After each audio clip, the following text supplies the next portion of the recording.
All right, everybody. Thanks for joining us tonight. It's Beyond the Mat, and we're going to do a little extra for you. Take a look at Monday Night Raw from last night, the ups and downs of it. I thought it was a decent episode, not fantastic. There were some really shitty finishes to some matches that I thought had some promise to them. We did see the U.S. title change hands, which I think was needed, although I don't know where the hell Finn Balor is going from here.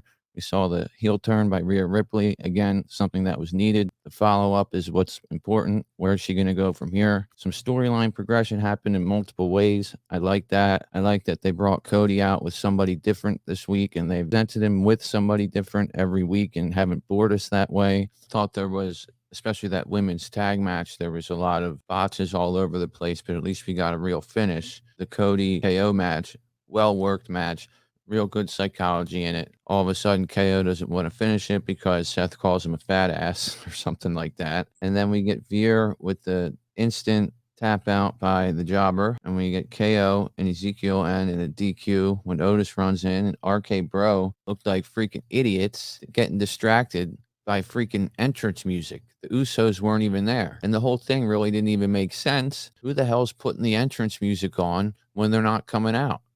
How the hell is Montez Ford able to summon entrance music? But we'll get to that one later.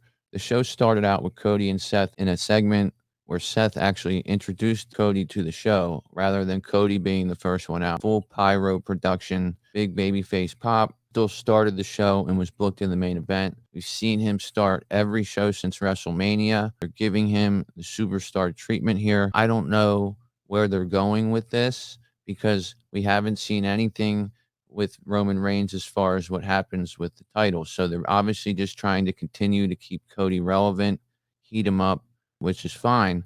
But what exactly is his character? When he comes out, it seems like he's playing more of the AEW outsider, and Seth has to be the long term WWE gatekeeper who challenges everything Cody stands for.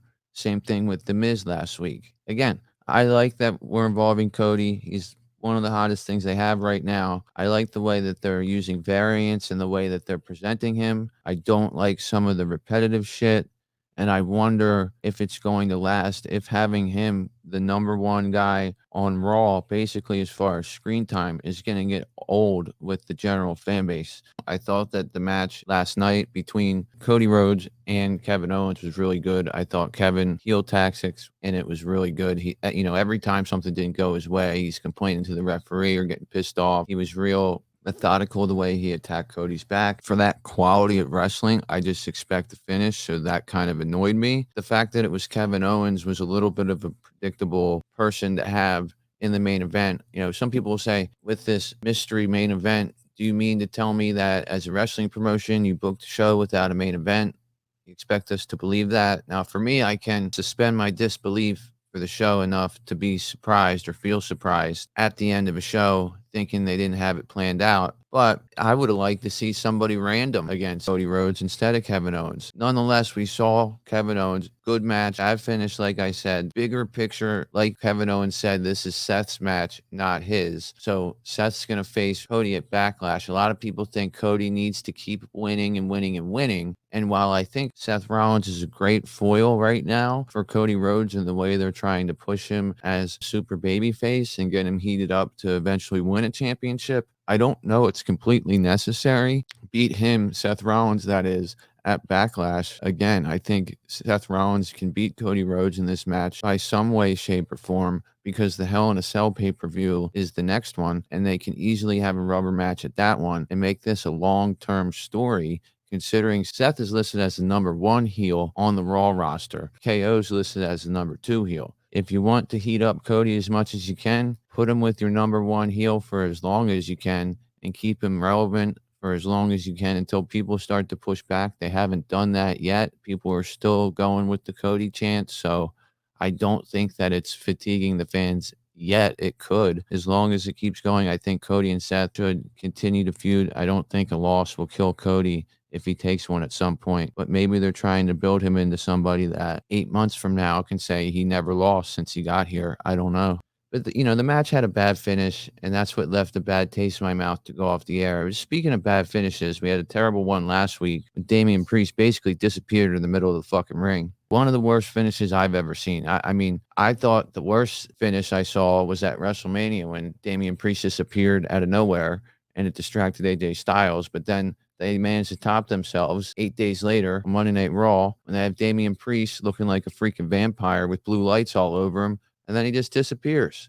So backstage, we see Damian Priest and Edge in some kind of throne in a very dark lit place. Edge is sitting there talking about how these seeds were planted 20 years ago with the brood and all this stuff. So I'm thinking to myself, okay, is this what it is? Or that you guys the brood now? Because obviously they're trying to justify and explain and get across to the fans what exactly this is. Because nobody can really fucking tell. 2 months ago, we had Edge and his wife tag teaming against Miz, doing a double glam slam in front of everybody, running around at their entrance, baby facing it with everybody. And now we got totally dark Edge. So it seems like Edge is harkening back to the brood. Tell the fans, this has always been in me. This isn't something that I just came up with out of nowhere. But at the same time, something that they did 23 years ago with that slow, methodical, plotting storyline doesn't work today. People have ADD. They have the attention span of a fucking wristwatch. They can't sit there and have this guy take up all kinds of segments doing this dark stuff and turning out the light. AJ Styles, in his interview to respond to the challenge he got from these guys, the lights fucking go out and they pop up out of nowhere and start beating them up in the locker room. It's already a feud that has heat. They don't need to do this bullshit to add it. I already want to see both of them beat each other's ass. I don't need all this dark shit from Edge. This is clearly an Edge idea, and they're letting him run with it. And fine, I don't have a problem with Edge. He's been one of my favorite wrestlers forever. When he first started, I was like, that guy's going to be number one someday. And he was. And he's great. And there's a lot of things that he does that I love, but this stuff, they need to tone it back. It seems like they have because they didn't do it out in front of the whole arena this time. It's just not working. And I swear to God, if they ruin some other people bringing them into this thing and make me not want to see them too, that's going to make me really annoyed. People don't accept this stuff anymore, man. I'm sorry. I know there's people out there that say, oh, I like this. It's okay, whatever. I thought it was okay or whatever at first too. But then when the blue lights and the vampire and the cutting off the lights, talking and crazy ass vocabulary words over and over again started.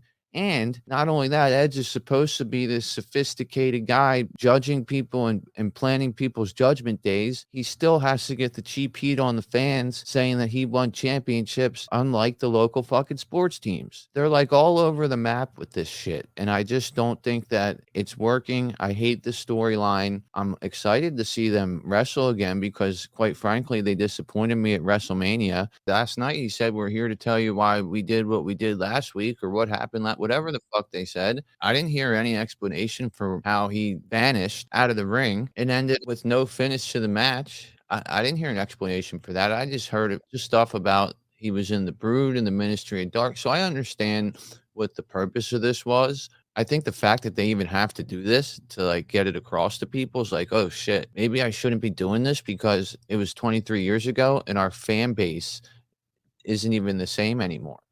You know? The thing is, man, guys like Undertaker who did this kind of stuff, he started it in the 80s or the early 90s, and it's a different time now. And he's also the Undertaker. So the gimmick just kind of stuck. He always was that. Edge hasn't always been this. So whether or not he says that he had it within him when he started out and just kept it dormant for 30 years or 20 years, whatever it doesn't really mean anything. It doesn't just erase everything that he is as a character, and it doesn't still make it feel very contrived. It feels contrived, and it feels like there's better things they can do. In this day and age, that shit isn't as exciting as it was 25 years ago. I mean, everything and they're saying we're okay, this is why we did something last week, and then we get no explanation about last week. I hear about what Edge did 25 years ago, which I already fucking know. I've known it all this time, and I've actually liked the fact that he's evolved away from it. I don't care if it's been planted within him and dormant, and this is the reason why. There's a reason why that they made that dormant because it doesn't work anymore. It stopped working by like 2004. They only let The Undertaker keep doing it because he's the fucking Undertaker. And I just don't like it. In the world's different. All movies are made differently. So it's almost like knew that Stone Cold was coming back for WrestleMania. He was like, oh, well, I got to do something that throws back to the Attitude Era too. But I just don't think that it's working. And you got them teaming up against AJ Styles. He looks like a complete idiot, never getting the upper hand. It's almost like he needs a tag team partner, and he might get one now because Finn Balor just lost his U.S. title to Theory last night. We could see that coming from a mile away, considering the way that they treated Finn Balor. And going into this, man, I just thought that it's fine if Finn Balor's job partially is to put over younger talent as a 40-year-old athlete. It's fine if they want to book him to lose the championship. But going into it, we didn't need to see Austin Theory pinning him and beating the shit out of him every other week. They could have made Theory winning this championship stronger if Finn Balor was booked stronger going into it. If Theory couldn't get Balor pinned all these times going into it, and couldn't get the better of Balor every fucking week, and then finally did in the championship match, then it would make Balor look stronger, make Theory look stronger for winning it, and make the title look stronger. Now, the flip side of that is if you have Balor pinning Theory in these tag matches they're involved in, and Theory not getting the better of Balor, then people will say, why the fuck does Theory even deserve to have the U.S. title match? But that's a problem for WWE to figure out. And it's a lot easier to make it a lot stronger of a storyline when it's not just a one-sided, very telegraphed thing. Theory ends up going over and defeating Finn Balor. I don't know what they're going to do with Finn Balor after this, if he's going to continue to job to people or if they're going to get him in some kind of program. I liked the fact that he was a U.S. champion. I knew that it was going to be a transitional thing where he was going to give it off to another up-and-coming heel, but I would have liked to seen him book better. And given the fact that they booked him that way as a champion, who the fuck knows what they're going to do when he's not holding a title belt. But if he does end up teaming up with AJ and we see he and AJ tagging against Edge and Damian Priest, that's not something that I would have a problem with at all. But I've heard other people talk about Finn Balor turning heel and joining this Edge stable, which I really don't want to see. So we had Finn Balor and Theory match. Good match. This one did have a finish. Made sense. Then we have the entire fucking backup heel locker room come out, and Gable and Otis. They help Theory celebrate. Then Vince comes out. So big moment here for Theory. Obviously going to get pushed. I like Theory. It reminds me of John Cena. I think he's going to be a big star. Obviously well on his way. I can't wait to see the day when he turns on Vince McMahon. Having all these guys come out and celebrate with them just to sort of make the moment look bigger. I think they're trying to emphasize the U.S. title a little bit more, especially during a time when Roman Reigns is holding both titles and nobody else can really believably challenge him for them. I don't know what the fuck, is he going against Nakamura at Backlash or not? What the hell's happening with that? Can we get an answer? With the rest of it, I thought the Vince McMahon thing, all this is just to make Theory look like the teacher's pet and to make the U.S. title look bigger. I'm fine with it. He needs to defend it on TV. They need to do that, especially if he's their up-and-coming top guy. Keep having him defending it on television every freaking week. I don't care what babyface. Have it against Dominic Mysterio. I don't care. He can beat anybody, I think, believably. They can have Styles come out there and Balor do it again. I think Balor's entitled to a rematch just so that the champion can solidify their title reign by having an emphatic win. We usually see that when champions become champion. Ricochet did that. So maybe we'll see Balor get one more shot at it. He'll lose. And then as far as opponents for him, we got to see guys like maybe Tommaso Ciampa can get in the mix there. I have no idea, though. If I was Cody Rhodes, I would say, look, there's no WWE title, so I'm going to take that U.S. title right now. They could elevate the title that way. Sounds pretty idiotic. I don't think they would do that. But then again, there's many ways they can go with this to make the titles feel relevant. Because if they're going to have to start putting that title in the main event, they need relevant characters holding it, or it's just not going to work and it's going to seem small. But speaking of people who make titles feel relevant, I really feel like Sasha Banks and Naomi have made the women's tag team titles feel much more relevant than they did when they were in the hands of Queen Zelina and Carmella. That despite the fact that they just wiped out basically the only team in the tag team department last night for the women. But this match itself, not really the best match we've seen between these four women at all. Lots of botches. The story of the match was that Rhea and Liv did have good chemistry.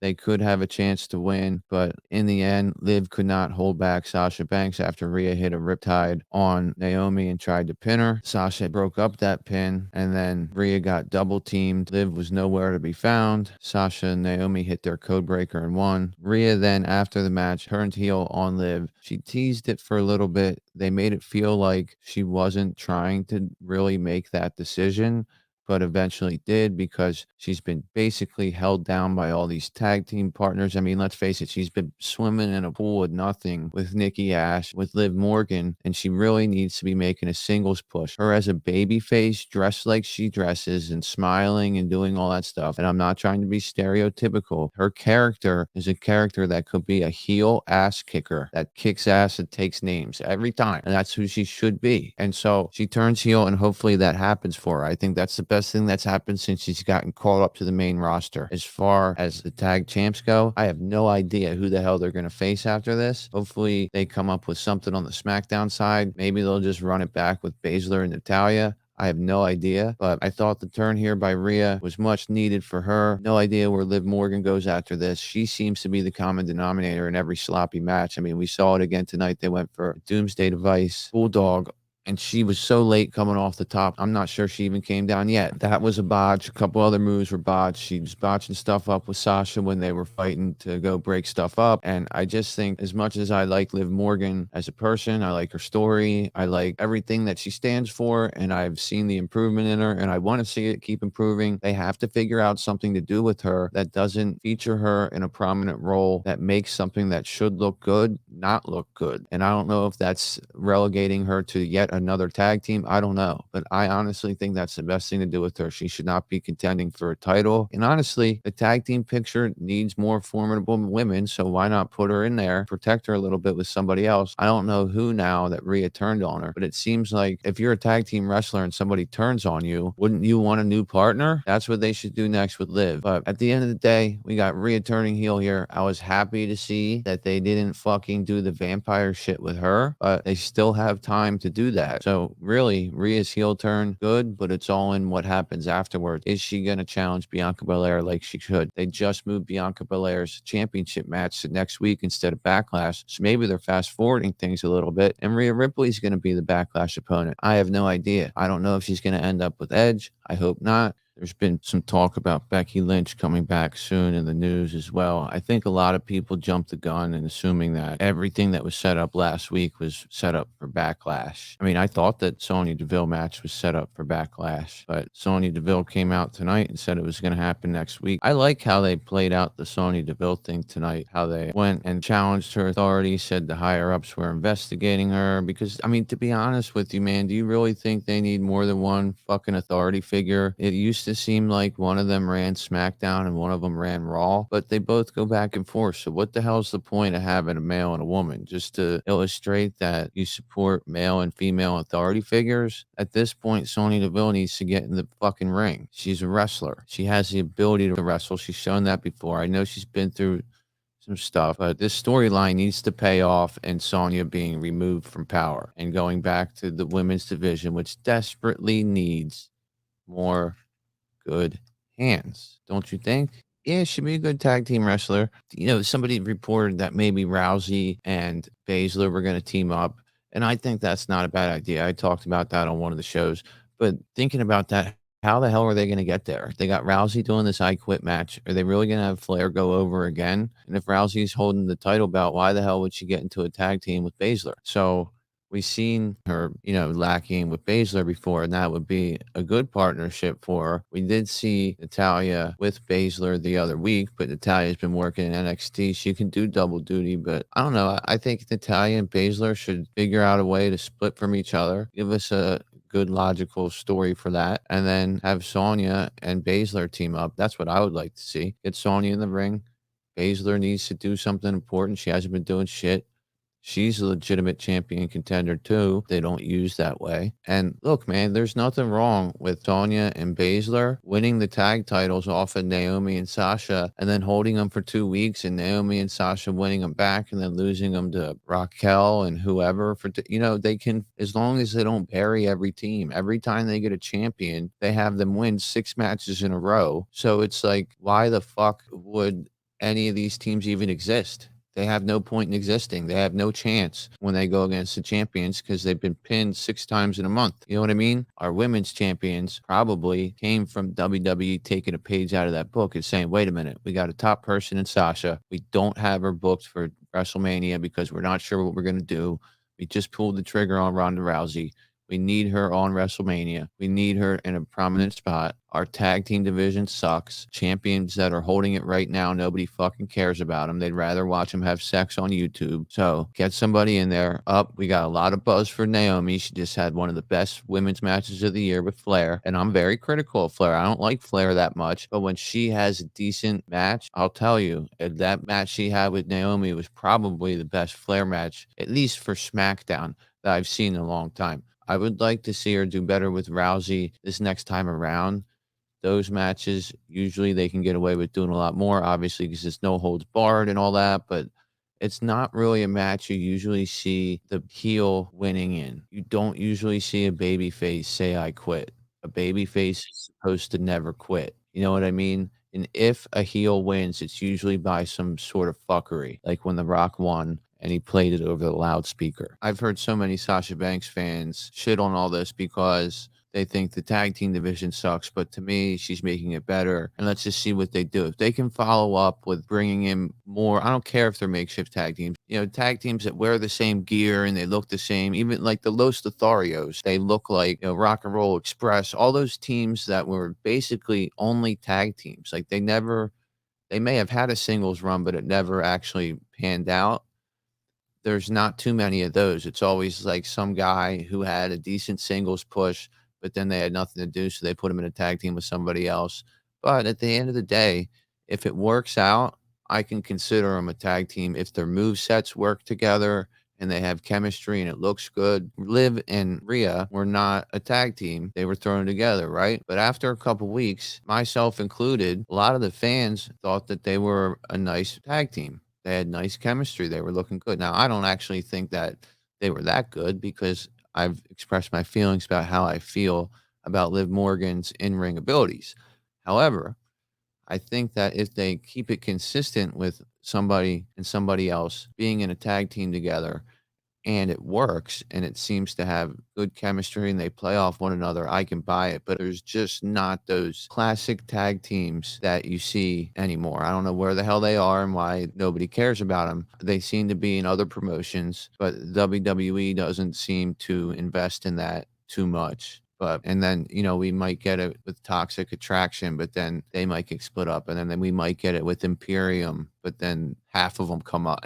So who the hell knows, man? But we got on this topic by talking about Sonya Deville being removed from power. I think that having her as an authority figure and then taking advantage of it can only go on for so long before they make one of two decisions: remove her from power, make her a permanent wrestler, or say you can never wrestle again. Those are the two choices that make sense to me. She can't just keep booking herself in championship matches after not wrestling forever. You know what I'm saying? Like, it's just, I'm cool with it now, but like everything else, they got to follow it up and play it out. That's why I'm patient. I'm not just going to sit here and totally shit on everything. I thought it was funny as hell when she got picked up for the KOD and kept the mic at her hand and was yelling. And she's really good at playing that part. She was good with Rousey when she was out there with Flair because she knew Rousey wasn't that into it and she brought a little bit more enthusiasm. She does a good job at it. So I don't know what she really wants to do, but I just feel like creatively you can't have this abusive, authoritative figure all the time. At this point, Pierce can be a dick at times. I don't think he's completely a babyface guy, but he handles the job well on his own. I just think that they should move in the direction, and more so because I feel like it's a woman with wrestling abilities, and if she wants to do it, she should. I don't know what she wants to do. Whatever the hell she wants to do is what she should do. They need her. And if it's not her, it's got to be somebody else that they bring up. But she's out here with Bianca. We find out the match was next week. Now, am I crazy or was this match supposed to be on Backlash? You think that means that we're still going to get it at Backlash? We're going to get something different? So Belair match happening next week. I really hope that ends that feud, whatever punishment comes to Sonya. And then maybe we'll see a different opponent for Backlash. Rhea Ripley, maybe. I don't know how they're going to get that together that quickly, maybe even because it's called Backlash, Becky Lynch will come and we'll get that match over again. I know they're matches we already seen, but I'd rather see really anybody besides Sonya Deville on a pay-per-view. Moving on from that, we had Veer last night in a squash match. You know my feelings on Veer. I don't like anything he does.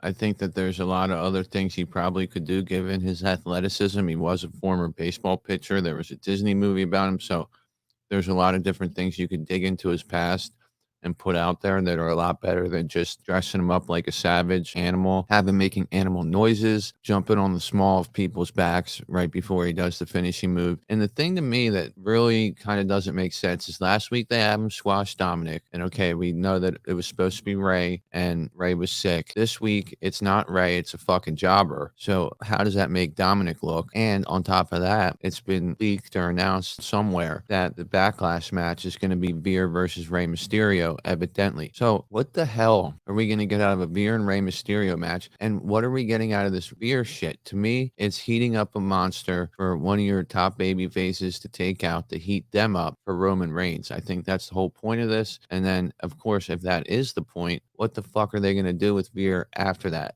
They're presenting him totally contrary to what he actually is. If you see him online, he dresses in nice suits, his beard's nice, he talks well, and then he acts like a freaking fool. I don't know who's telling him to act like this or who's telling him it works, but it doesn't work for me. But I know when I'm in the building for something like that, I just watch it. A lot of the stuff that we hear, these loud boos come in out of nowhere, that's a bunch of bullshit. Classic, mean, heel wrestler who acts like an animal and beats the hell out of people. And I just don't understand who is going to be the one who takes him down and what they're going to do afterwards. Now, what they're going to do afterwards can tie your brain in a knot.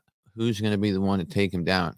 Mysterio is going to face him at Backlash. I don't know what that does for Mysterio because I don't see him as a threat. Of course, it'd be cool that Rey Mysterio, this high flying little guy, can take down this monster. But again, what does that do for Mysterio? Where does he go after that? Because he's not a fucking contender for the unified belts, is he? So Veer needs to be fed to somebody like Bobby Lashley or even Cody Rhodes, but that's not going to happen. I mean, I don't want to see Cody Rhodes going anywhere near Veer.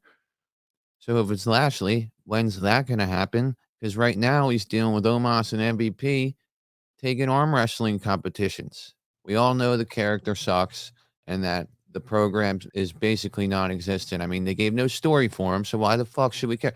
It's one thing if they gave him a background and they told us something about him and made us invest in this guy, whether we hate him or like him. You know what I'm saying? But there's no fucking reason for it. So why should we care that he can smash somebody in a minute and a half? But I just hope they have a plan to do something with him after this is over, both for the person who ends up slaying the monster and for the monster. Because when you slay the monster, he still lives to fight another day.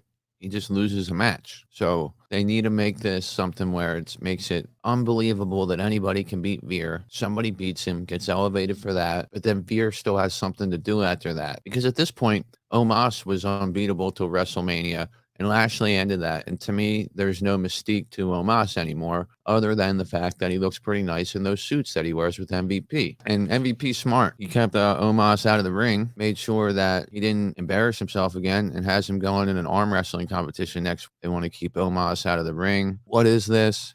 How long is it going to last? What's going on? It's nice to see a storyline progress. Like I say, that's like one of the preliminary things that has to happen on the wrestling show. The storylines have to go somewhere. Otherwise, there's no reason to have a show. There's no reason to have all these fights if there's no stories. So if they're going to get the stories moving, that's great. Using MVP, using this promo, and then setting up the arm wrestling match, which I think is pretty hokey. But at the end of the day, it's something. It still moves the story. I still don't really give a damn about Omos. And I don't think MVP picked somebody better to partner with. Like he said, I got somebody bigger, stronger, and better. No, you don't. You got Omos. Lashley already beat him. So to me, it's good that they're moving the story, like I said, but they need to get somewhere with it and get somewhere fast. Lashley's the #1 fucking baby face listed on the depth chart. So he needs to be doing something that ends up in him fighting for a championship. And that's fine if right now they need to elevate Omos, or it needs to make Lashley look stronger to beat Omos again, which to me it doesn't. Lashley's already strong enough to stand next to Roman Reigns and challenge him without a reason. So I don't know where this is going. I don't really like it, but if they can progress it to the point where it's over, I'll be happy. And so we're getting there with that step of it. I'm interested to see what the hell they do with this arm wrestling match, because every time they've ever done this, it's a fucking thing that you see all over YouTube and everywhere. It's like something that they create buzz with. And I don't know if that's the whole point of this, but some way, I mean, there's a possibility of the arm wrestling never even happening, just turn it into a fucking brawl, or the arm wrestling happening, Lashley getting pissed off, or MVP talking shit. MVP wanted to return to the fucking ring, according to something he said about a month ago. That never happened, and it doesn't look like it's happening. But I'll tell you what, a lot of people, once this partnership with Omos started, people were like, thank God he's doing this and not going back to the ring. This could be a way that they're getting him back into the ring.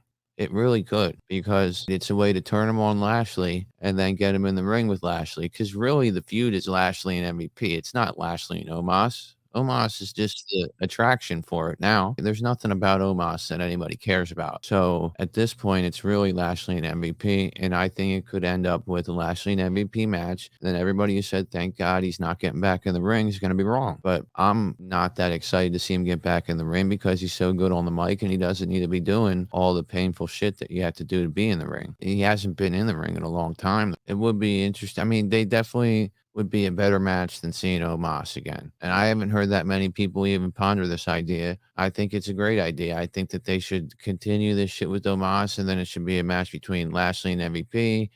Fuck building up Omos, fuck building Lashley by beating Omos. Just transition right after this thing into a program with Roman Reigns. That's all you got to do. But easy as that, man. But to tell you the truth, Veer is a waste of time. This fucking wedding was a waste of time. We saw the 24/7 title change hands 4 times during this bullshit, and it left with the same fucking person it came in with. I was thinking, at least at the end of all this, because the one thing I appreciate is that the story's been going on since fucking November, So at least they got a long story going on with this bullshit love. Reggie finally rolls up Dana. Then we get Tamina roll him up. Tozawa rolls him up from underneath the dress. Then Dana jumps off the top rope in her wedding dress, gets a 24/7. R-Truth escorts her out. But I thought R-Truth was really funny in this. He kept it from totally going off the rails. The one thing that I didn't understand, man, is we get a main event match after this with 2 fucking commercial breaks in it. Why the fuck couldn't they take a commercial break during this shit and not have to take it during the main event? The same thing happened with the women's tag match. It was kind of flowing, and they go to a fucking commercial, and then the commercial is about as long as the fucking match was. And that match, what they did show on TV, wasn't too good. And what they showed in the main event was great, but we had to miss part of it because of 2 commercials. They didn't all have to be in that match. They wanted to show us all the fucking wedding. Now, like I say, R-Truth held it together because those fans definitely didn't want to see that. It was better than probably 90% of the segments we've seen with the 24/7, but at the same time, they put it in the last hour and it was way too long. It was disgustingly long, and it didn't have a commercial break. So they need to do these things like a little bit quicker and not actually think that anybody cares about them, because nobody really does. At least it was somewhat funny, though. At least they did stuff with the switching the partners and the stuff R-Truth said, and then Tozawa and Tamina both said, yeah, same. They both had no vowels, basically. And then, but it was just, to me, we needed to get a new 24/7 champion, even though that championship's useless. We needed to see a new one after all this, and we didn't. I think that R-Truth was ad-libbing a lot of stuff there. The crowd was giving him a lot of flack. They were wanting him. I think that he was trying to be funny. We can complain about a lot of things not being politically correct, but I think he was doing his best there at the time to make it entertaining, because he was probably the most entertaining part about the whole segment. So anyway, we get to probably the most entertaining segment of the night. We have Kevin Owens having his KO show with Ezekiel doing the lie detector test. He had Chad Gable out there with him, and I thought Gable was hilarious here. Kevin Owens is making this Ezekiel thing actually pretty funny. That's a way to get him over with the fans a little bit and to get his personality out there. He was on McAfee's show yesterday, and it was pretty funny because he's talking about how he's not Elias, and they're all laughing about all this stuff because they're asking him questions like, "Hey, we hung out with Elias in high school. We didn't really see you." And he's like, "Yeah, well, I was in middle school." And then they're asking him how he is in the ring, and he's like, "I'm a lot like Elias. I'm real explosive." It's just they just were geeking out about it. They only had him on for like 10 minutes, but it was pretty funny. But yeah, I think Kevin Owens is making this thing enjoyable and really covering up the fact that if it was anybody else working with him, people would be like, "What the fuck?" But he's making it funny as shit. And I think Gable's funny as shit. I love the segment they did. The match was pretty bland, but you could tell that they weren't really working with much. They hadn't had a chance to plan stuff out. It was really a lot of Chad Gable putting the leg lock on and just them communicating on what to do next. And eventually it ended in a DQ. But I'd like to see where it goes. I want to see what happens with Ezekiel. Are we going to get Kevin Owens and Ezekiel at Backlash? Are we going to get a big match? Where's he going to go from here? I'm excited to see what happens. I mean, are they going to do something crazy with him and Elias in the same room somehow? I don't know. I mean, it's not something that is totally sensical, but it at least is entertaining enough and funny enough to make me intrigued. So I'm here for it. I think that visual you get of him in his wrestling gear right now gives you the stark contrast between what he looks like now and what he looked like as Elias. And then slowly they're going to introduce different parts of his outfit or whatever, just as they're slowly introducing us to his personality. So I think that's all part of the slow burn that it is with him. This is a comedy segment, but it's probably one of the better comedy gags they got going on right now in WWE. So I think it's pretty good and pretty interesting. He does look like a fucking creative wrestler before you even edit him. So it's pretty funny though, man, because it kind of fits what they're trying to do. They're making him a real boring guy, but he kind of comes up with some witty things to say at times. But I'm really interested to see really where his character goes and what Kevin Owens continues to do with the program because he's been funny as shit. This was another match with a fucked up finish. We had a DQ in this match. We had a DQ in the main event that we talked about before. We're about to talk about another match with a fucked up finish when RK-Bro took on the Street Profits. All right, so we got RK-Bro taking on the Street Profits. Seems like these teams have taken on each other a million times. Now, the one thing that I will tell you that I noticed tonight, and I think they've been trying to make this change with the Profits, not necessarily a heel change or heel turn for them, but they're trying to give them more attitude and more of a presence. And so they basically even said that after the match, after they called the Usos in, summoned the fucking music, and made RK-Bro look like two idiots trying to get distracted because they were trying to defend themselves from the Usos who weren't even fucking there. And then they end up losing because Riddle gets picked up by Dawkins and Ford hits the Doomsday Device blockbuster on him, known as the Street Sweeper back in the 80s, which might be why they're using that because it used to be called the Street Sweeper and they're the Street Profits. I don't know. But overall in the tag team, I like the tag teams that are in the upper part of WWE. I think the Profits are good. I think the Usos are obviously great. RK-Bro's great. Alpha Academy's great. Even the Los Lotharios are okay. Dirty Dogs aren't even bad. But when you get beneath like the top 6 or 7 teams, there's nobody there. And we've seen RK-Bro beat the hell out of all the teams on Raw, and we've seen the Usos beat the hell out of all the teams on SmackDown. I'm kind of wondering why the hell we needed to see this match. Were we going to see the Street Profits try to say they need to be part of the unification? Is it so that after the unification happens, the Street Profits can justify being the #1 contender for the unified title? What the hell is the point of us seeing RK-Bro and the Street Profits again? And are the Street Profits going to behave any differently now that they're summoning people's music? And do we even need to see this again? It was a typical RK-Bro versus Street Profits match. They tried to change up a couple spots, have Orton start out. They actually had Orton take his hot tag and then tag back out. And that's basically why they lost, because when the music came on, Orton was on the apron and ended up getting hit with the drop kick, and then Riddle was isolated. I wonder if there was another hot babyface team for Street Profits to go up against, if RK-Bro even would have been in this position tonight, because I think they are trying to position the Street Profits such that they turn a little bit more heel, and it's hard to do that when they're so over with the crowd. They've been over this way since they were in NXT, and when they have this sort of energy, you have to put them against somebody who the fans love more.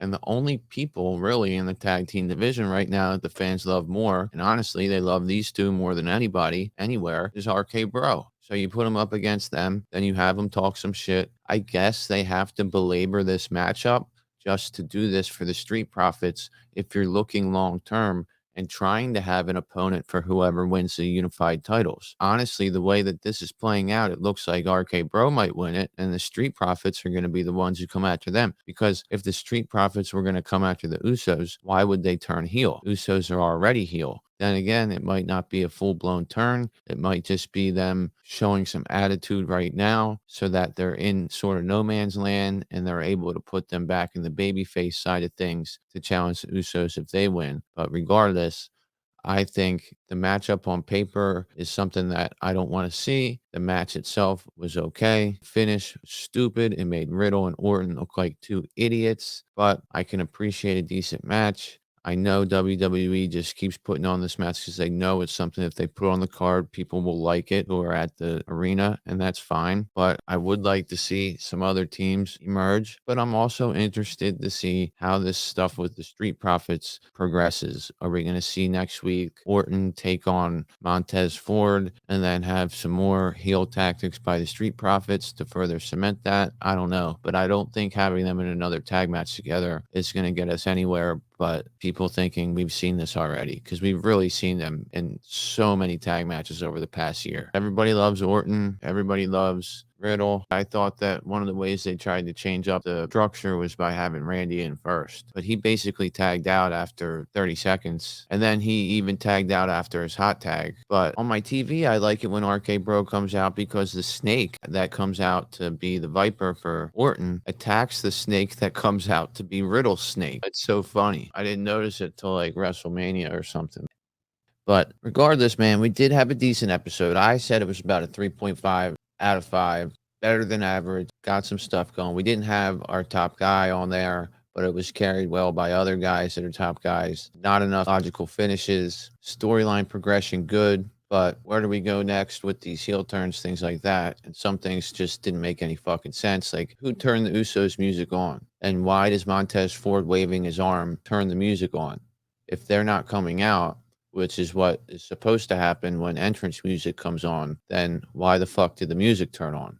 I mean, the guys that push the buttons back there aren't part of the storyline, and now they are, even though they're not, because they won't be acknowledged. And that's sort of why I thought that match was a stupid finish. But I don't know. I'm going way into a black hole with that one. I don't want to do that right now. We've been going for a while. I don't want to keep everybody for too long. Next week, we're going to see the women's title match with Belair and Sonya Deville.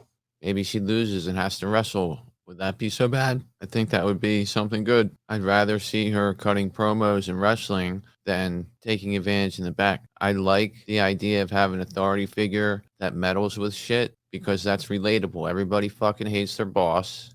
I'm a boss. People hate me. So they like having that there. They've had it ever since they've had Vince McMahon as a character. They like doing the authority figure thing. That's fine, but I think Pierce can handle that. Yes, Deville does it well, but Deville should be a fucking wrestler because that's what she always was.